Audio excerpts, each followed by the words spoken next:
Welcome back to the Evolution Podclub. I am your host, Jackie Seiden. Friends. Friends are the people you lean on. They are the ones you go to. They are the ones you call when you need lifting or an actual lift. Friends are the people you plan trips with, listen to live music with, eat meals with, commiserate with. Your friends. Your friends are the ones you get annoyed with, sometimes get into arguments with. Your friends are the ones you judge, the ones you critique and compare yourself to. Your friends are the ones you're envious of or maybe show off to. Your friends.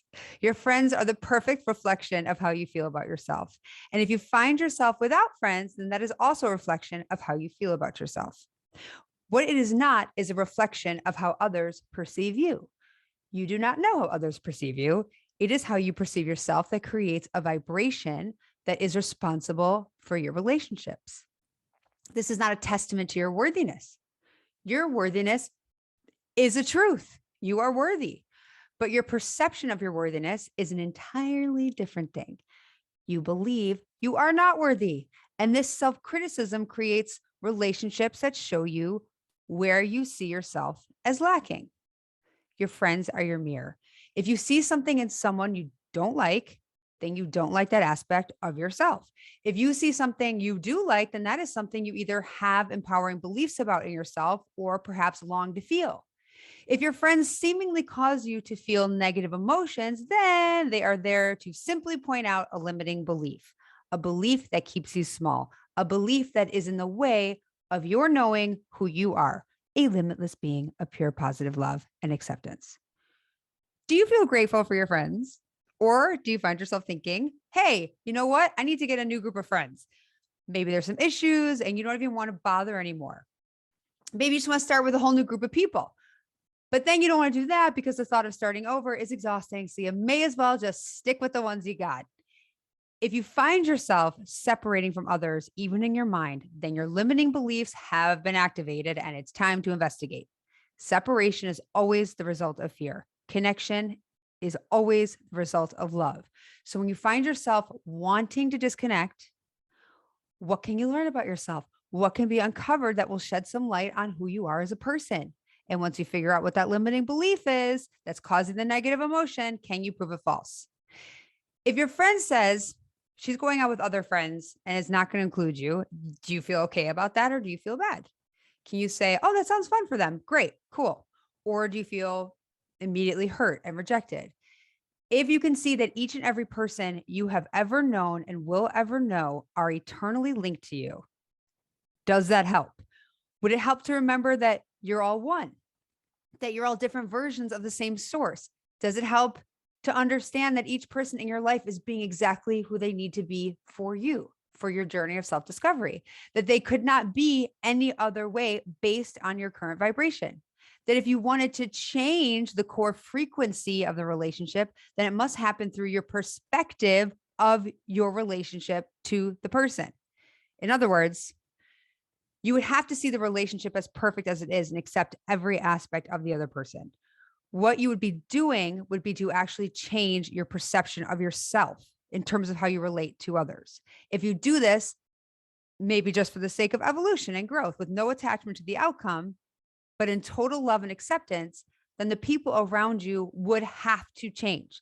They could not come to you the same way. It would be impossible because the vibration you are offering would be so different. And they can only interact with you in a way that matches your vibration. Nothing in your life can be in your reality without your being a match to it vibrationally. If it were not a match, it would not exist in your reality. So you must take accountability for your vibration, which is your perception of reality. Are you looking at your reality as a victim or a creator? The victim suffers from outside occurrences that are constantly happening to them versus a creator who knows that nothing outside is happening to them, but rather everything is happening for them and has been created by them, by their inner beings. It is not always easy to have that perspective when you are in the contrast. When you're late for work and you miss an exit on the highway, it is not easy to see that you're the creator. Now, we could pick the low-hanging fruit here and say, well, okay, you never know. Maybe missing that exit made you avoid a car accident. Maybe the timing now that you arrive to work will reveal the perfect parking space. Maybe you're meant to have a manifestation event of being late because you have a limiting belief about your role at work that needs to be processed. Whatever it is, are you willing to say that it's possible you do not know the reason, but you trust that it's all happening on purpose? That your inner being distracted you so you would miss your exit. That your inner being may be totally inner being of your friend to call just as you were meant to pull off the highway, just so you wouldn't pull off the highway. And here's the coolest part. Can you see that these alignments don't just occur in the moment, but every moment of your life is connected to every other moment in your life? So much so that you can connect the dots back forever when we're tracing your steps. Okay, so for example, the way you met your partner at that random event and you were both there that night, which is crazy because you weren't supposed to be there because your friend was taking someone else, but their friend had to cancel at the last minute and they were hoping you'd step in as a plus one, which you could because randomly the Wi-Fi went out in your house that day. You couldn't get any work done at home anyway, which happened because earlier that week, the router was serviced, but the technician forgot to replace the modem, which crapped out because he hadn't had coffee that morning and he was kind of feeling foggy and so on and so forth and so on and so forth. Every moment is connected. Every moment is connected to every other moment. Nothing is random. Nothing is lucky. Nothing is a coincidence. What seems like coincidences are simply the universe's way of showing you obvious signs of how connected all that is in every moment of every day in your life that you deem as small, your life that is not only not small, but the most important, crucial life, the most important, crucial, magnificent existence, the existence of source in the physical form, a physical form that is so unique, it can never be duplicated. There has never been another you and there never will be. And no one will ever have an experience like the one you're having in this exact moment, the way you're experiencing it right now, or the next moment, or any moment after that for all of eternity. That is how special you are. That is how worthy you are. That is how unique and limitless you are. You are an eternal being of love. Everything in your life, everything in your universe has been created in love. This includes your home, your car, your family, the trees, the sky, and of course, your friends.